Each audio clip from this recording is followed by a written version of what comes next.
Para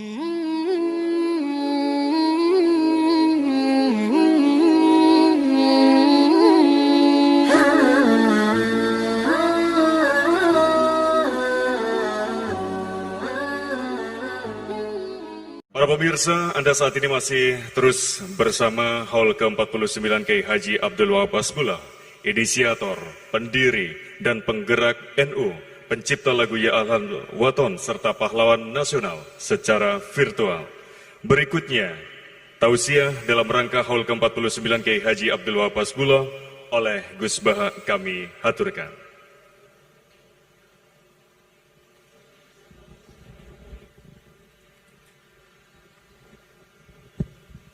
Assalamualaikum warahmatullahi wabarakatuh. Bismillahirrahmanirrahim.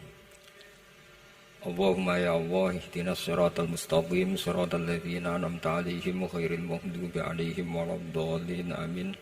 Allahumma shalli wa sallim ala habibika Mustafa Muhammad wa ala alihi wa sahbihi wa barik wa sallim amma ba'du. Yang sangat saya hormati Mustasyar PBNU sekaligus Wakil Presiden Profesor Dr. Ma'ruf Amin, yang saya hormati Rais Am PBNU, Rais Am NU Kiai Haji Miftahul Akhyar, Ketua Tanfid PBNU yang juga masih bernambah sama saya, Kiai Haji Said Akil, yang saya tadi senang sekali marahnya, senang sekali girohnya, karena itu memang khas keluarga kami. Jadi kalau nggak kesampaian marah itu bagus. Jadi di antara sifatnya para nabi itu wayahdufulillah, kalau agama nggak dapat apa tadi jatah ya, nggak tahu saya maknanya itu. Jadi kan wayahdufulillah wayardoliridho. Semua yang saya hormati, ini ada Ibu Menteri Ibu Ida Fauzia, ada Gubernur Jatim Ibu Khofifah, yang sangat saya hormati keluarga besar Mbah Wahab Hasbullah.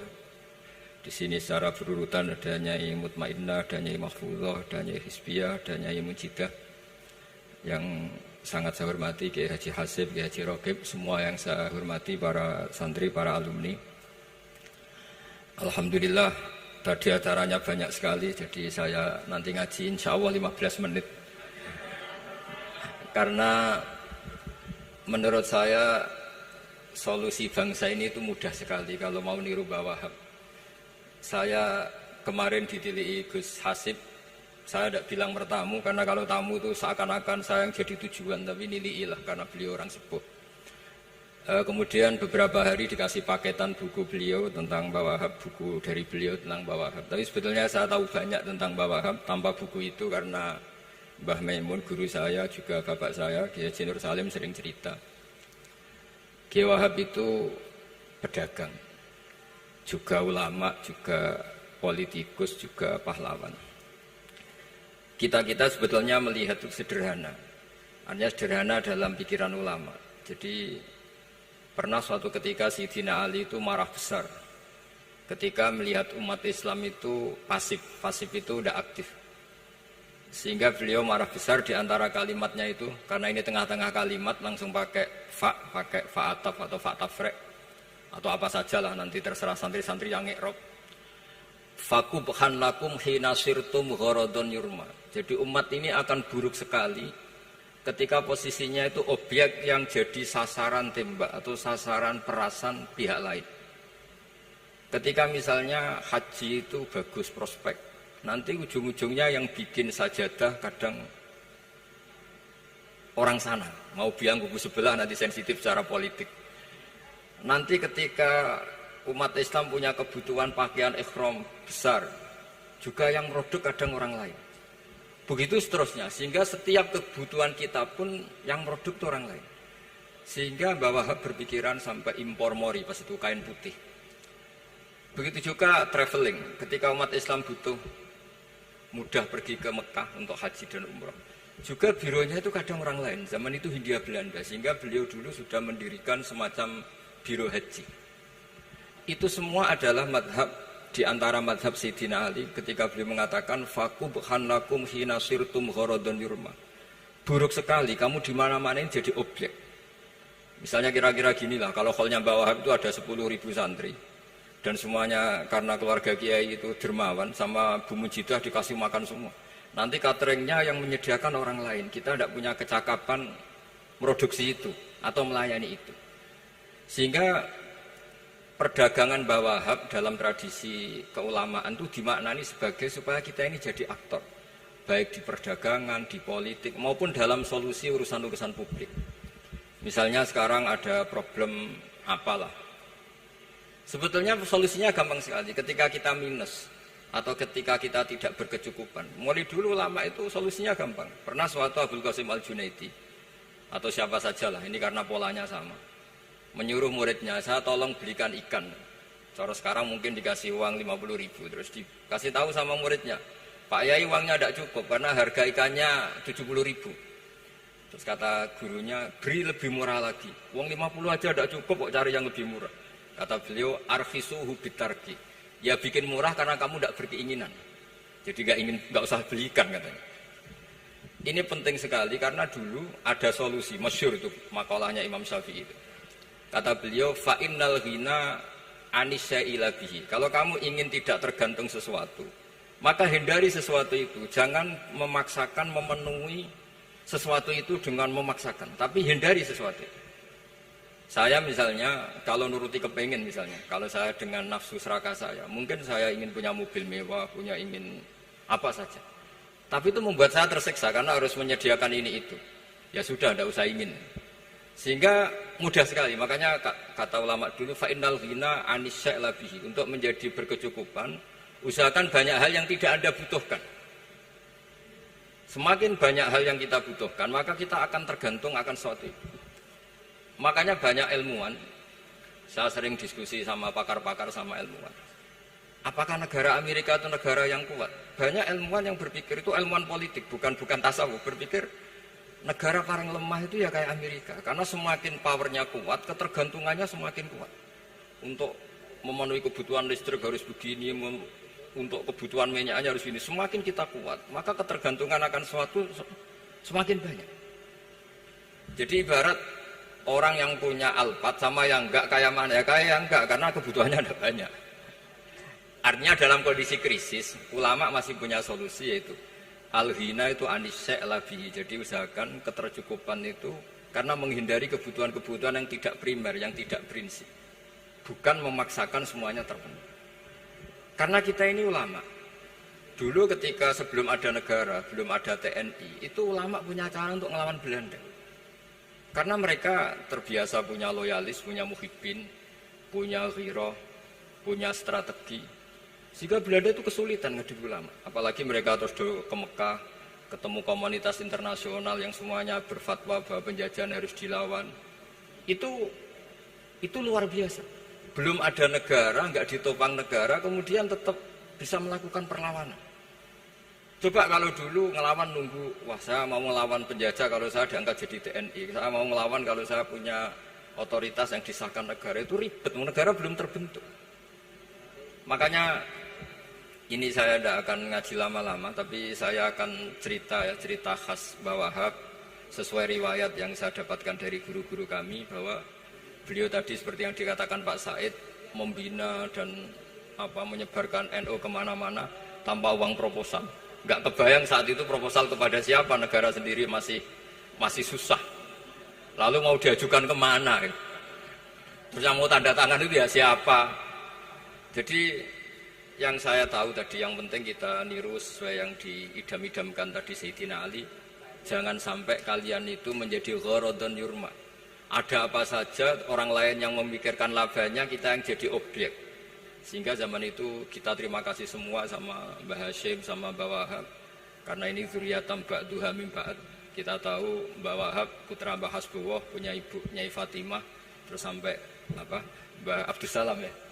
Kemudian Mbah Hashim punya ibu Halimah, punya abah lagi setelah Halimah itu Lainah ya.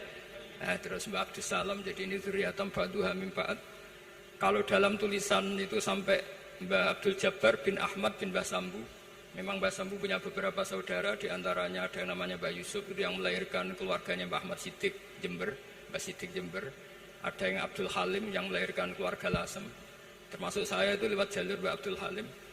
Jadi zuriyatam ba'duha min ba'd. Dulu semua orang zaman Rasulullah Shallallahu Alaihi Wasallam itu dilatih jadi aktor, jadi subjek.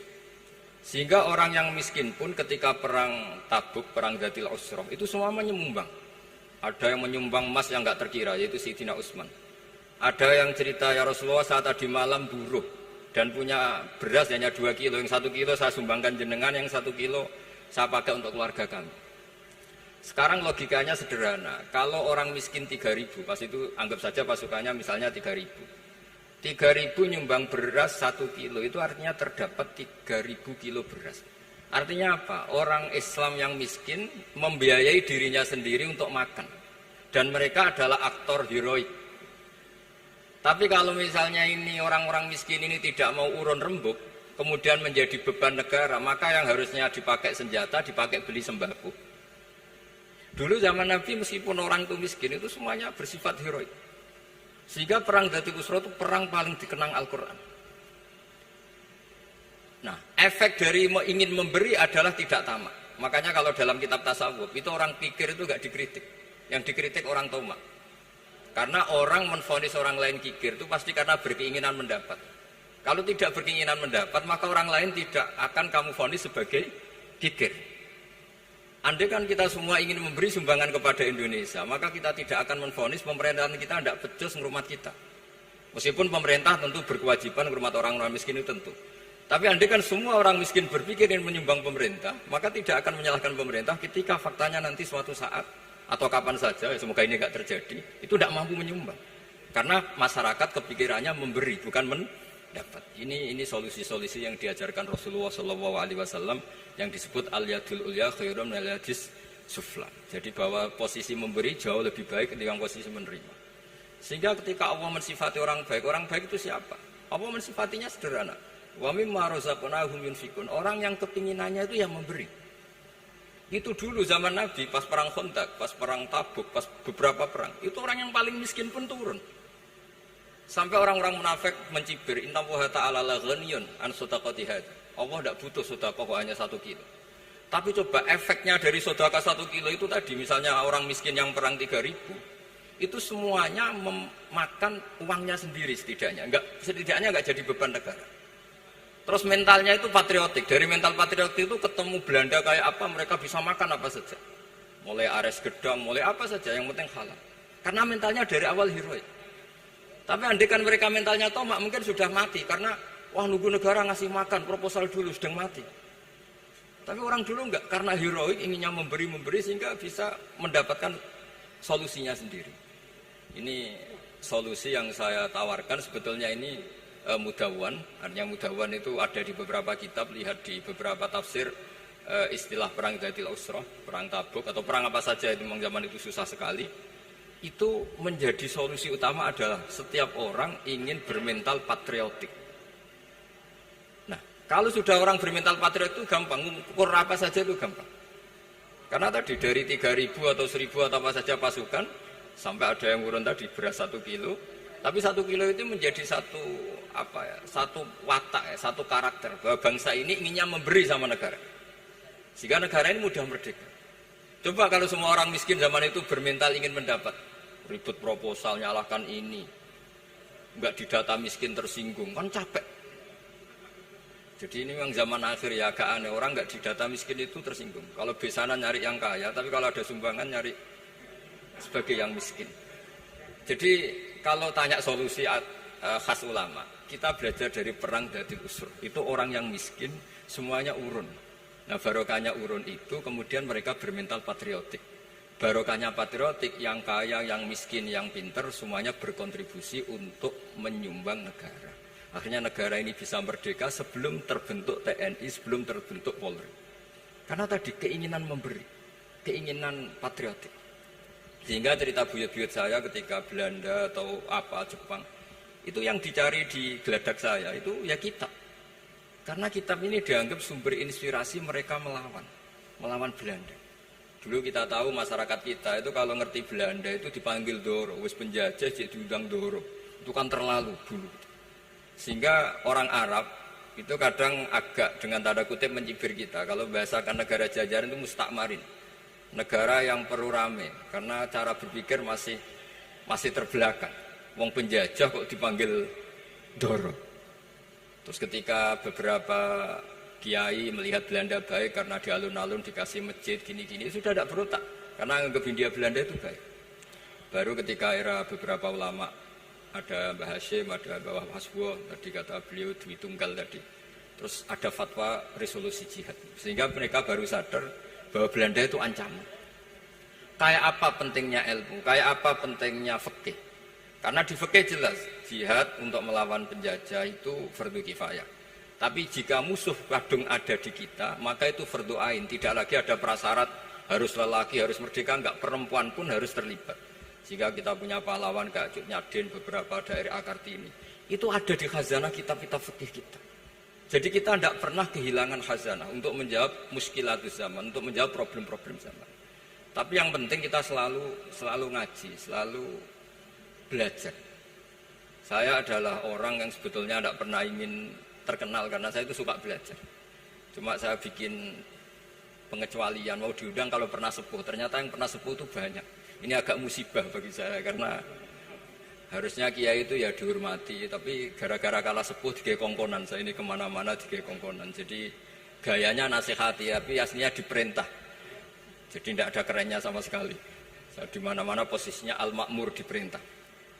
Tapi saya senang karena ilmu itu butuh konsensus. Andai kan saya tidak pernah ngaji di depan Mbah Mun, di depan bapak, di depan guru-guru, maka mungkin saya tidak pede atas bacaan yang saya baca. Karena saya tidak tahu ini benar apa enggak. Jika masyhur dalam guyonan santri, ada orang tidak baca-baca kitab, cari kamus sampai mati tidak ketemu. Karena dia bacanya lam tardiman. Wah itu cari di kamus sampai mati tidak akan ketemu. Bareng tanya gurunya, ini apa Pak Yai? Oh itu lam tarodaman juga. Lam tarodaman itu karena marjiknya mar'ah, orang ningali sapa mar'ah daman ing getih. Dia bacanya jadi satu lam tardiman. Dicari di kamus ya, sampai mati tidak akan ketemu. Makanya di guyonan-guyonan pesantren itu banyak katanya ada cerita orang mati karena satu titik. Jadi gurunya baca habbatun sauda dawaun min kulli da. Jadi dia kitabnya kelebihan apa? Titik. Jadi kelebihan titik dia bacanya itu hayatun sauda dawaun min kulli da. Nyari ular hitam, kobra, dipatuk mati, padahal sesuai resep kitabnya karena kitabnya dia kelebihan titik hayatun sauda, artinya maknanya ular hitam, sementara teksnya mestinya habbatun sauda.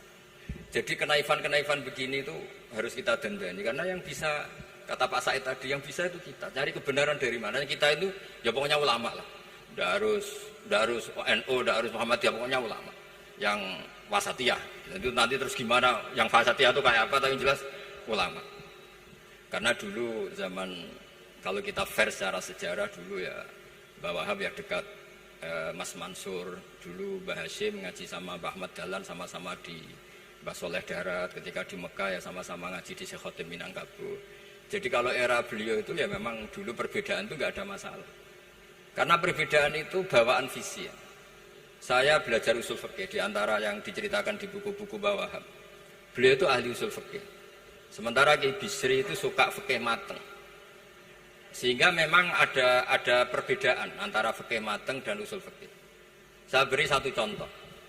Ini guyonan tapi nanti di usul fikih nanti kelihatan. Di usul fikih itu ada ilmu namanya tangkihul manat. Ketika Nabi sama-sama menyebut sesuatu, sebetulnya ada benang merah di situ, tidak sama persis. Misalnya begini.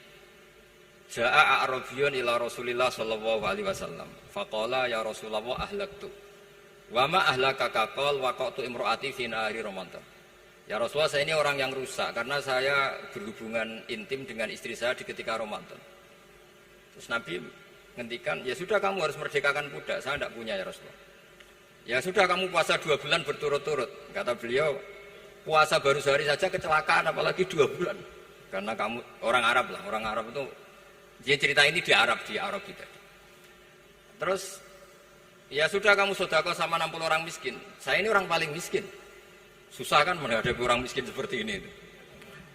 Nah, pertanyaannya secara usul fikih, menurut mazhab Syafi'i, sanksi berat itu hanya untuk yang berhubungan suami istri. Sehingga kalau membatalkannya pakai rokok, pakai minum, pakai makan, tidak kena sanksi seberat itu. Masuk akal kan, karena memang hubungan suami istri dalam banyak hal, misalnya haji, itu ifsad, yang benar-benar ifsad, bisa merusak haji secara total. Tapi menurut Imam Malik, pikiran Imam Syafi'i itu dianggap aneh. Loh, ini hubungan suami istri itu statusnya mubah, sesuatu yang boleh. Maka semua hal yang boleh tapi merusak kehormatan Ramadan, maka ketentuannya sama. Yaitu misalnya nggak sakit, nggak apa, pagi-pagi nyate. Wah, itu kan melecehkan Ramadan, nggak sakit, nggak apa, kok pagi-pagi nyate. Perlu dicatat karena hubungan suami istri itu sesuatu yang boleh. Berarti kalau yang boleh merusak Ramadan hukumannya berat, makan yang statusnya boleh juga hukumannya berat. Itu dulu bapak saya ketika bikin analogi itu mau cerita sederhana gini. Hak di sini ono santri ya goblok, kandhanane aneh. Istrinya lapor ke kiainya, Pak Yai, santri jenengan kalau sama istri sering mukul itu nabok pakai tangan. Santrinya dipanggil kan alumni, kamu jangan sering mukul istri kamu gini-gini. Iya Pak Yai, njeh. Suatu saat 2 minggu istrinya lapor lagi, sekarang tidak nabok Pak Yai, nyaduk. Karena yang dilarang hanya nabok. Dipanggil kiai, lo kamu katanya masih sering nyaduk istri kamu. Yang dilarang kan mukul, sekarang nyaduk. Kapan-kapan meludahi. Nah, artinya di usul fikih dijelaskan bahwa makna haramnya naboi adalah hurmatul idza, haramnya menyakiti. Maka nyaduk sama, meludahi sama, menerlantarkan sama. Itu dulu bahwa ahlinya bikin usul fikih seperti itu. Sehingga misalnya amar ma'ruf nahi mungkar, ketika beliau ditanya, apakah perlu ikut kabinet gotong royong? Tapi di situ banyak kelompok yang mungkin tidak cocok.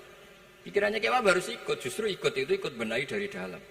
Meskipun dari ikut itu bahwa Wahab nyun sewu yang mengalami fitnah yang macam-macam dituduh karena zaman itu nasakom. Tapi itu beliau santai saja. Tapi zaman itu memang itu sah karena zaman itu belum dibubarkan. Jadi yang dialami Wahab ini luar biasa. Semuanya harus jadi pelajaran bagi kita. Makanya jangan pernah meninggalkan ilmu yang bernama usul fikih, karena fikih yang mateng itu cara basa Jawa ini akan kehilangan stok teks. Misalnya Nabi sedekah pakai kurma atau pakai apa makanan pokok. Itu hadisnya itu kurma, sama Imam Syafi'i diganti kutu ahli baladi, yaitu makanan pokok dari negara. Sehingga kita tidak bisa mentang-mentang Nabi sedekahnya pakai kurma terus kita orang miskin kita kasih kurma. Bisa linu tuh nih kalau makan kurma orang Indonesia itu. Karena yang penting itu kutu ahli balad, bukan kurma. Bukan mentang-mentang Nabi sholat di Mekah Medina, kalau ingin persis sunnah Rasul, sholatnya harus di Mekah Medina. Kalau di Indonesia, Nabi tidak pernah sholat di Indonesia. Sunnah Rasul, sholatnya di Mekah Medina. Bisa ada orang sholat kalau gitu. Jadi, ada ilmu yang namanya tangkihul manat. Yang harus ditiru itu sisi mananya. Nah, dalam konteks Arabi tadi, terus kemudian ada dibuang. Ja'a Arabion, kata Arabi itu dibuang. Datang orang Bedui. Mbok orang kota pun kalau punya kesalahan yang sama, hukumannya juga sama. Maka kata Arabi dibuang. Nah, menurut Imam Malik, kata jima, hubungan suami istri juga dibuang, diganti membatalkan puasa dengan apa saja yang tanpa uzur syarat. Jadi ini kealiman-kealiman kiai-kiai Indonesia dulu itu, misalnya kentong, dulu meskipun ada yang bilang bid'ah, kentong itu bid'ah karena mirip orang Nasrani. Orang Nasrani itu bentuk kentongnya di kelenteng itu tidak seperti kentong kita.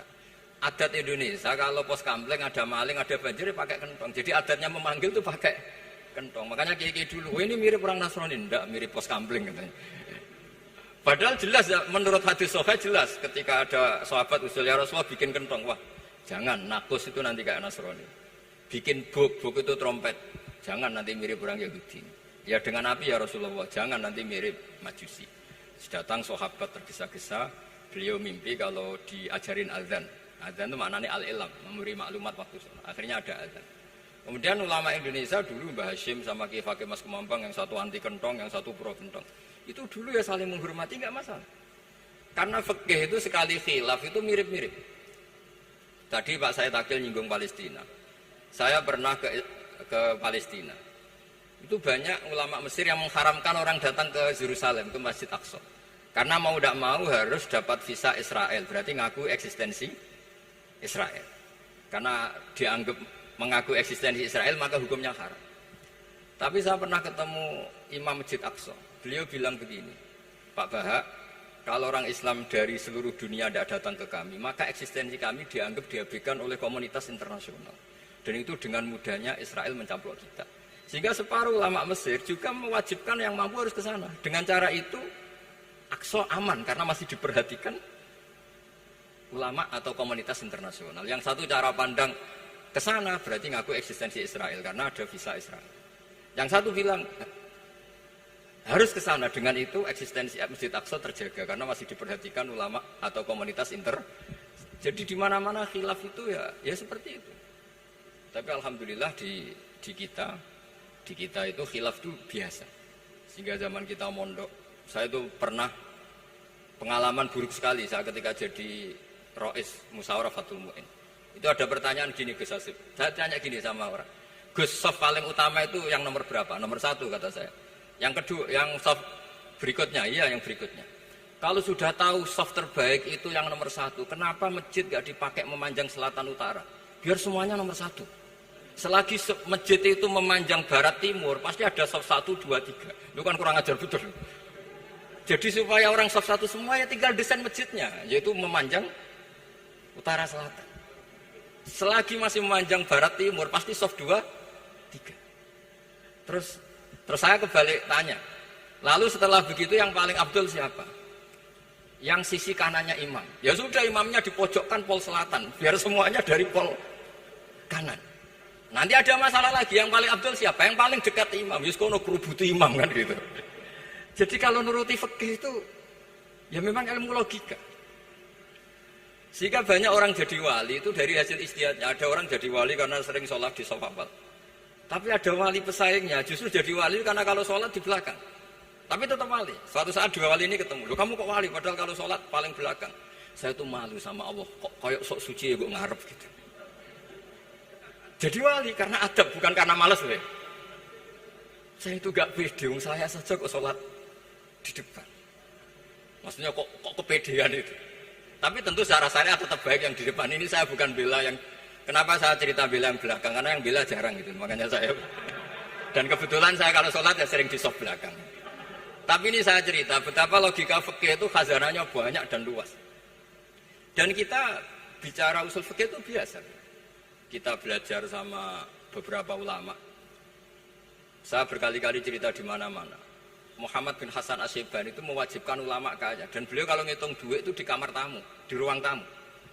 Sehingga santri ora kepikiran nyalami template. Kan cara wong Jawa kan mlete ngitung duit kok di ruang tamu. Tapi ternyata alasannya beliau masuk akal. Ben santri ku roh nak kiyene di duit. Jadi ra perlu kepikiran nyumbang gula. Ya masuk akal. Tapi yang nyimpen duit ya masuk akal, wong duit kok dipamer-pamerno. Tapi yang pamer nggih monggo nak niate ben wong liya ndak perlu berempati, ndak perlu sakit. Jika nggak perlu didata dapat BLT mergo duwike didakok. Ya itu semuanya istihad. Assalamualaikum warahmatullahi wabarakatuh.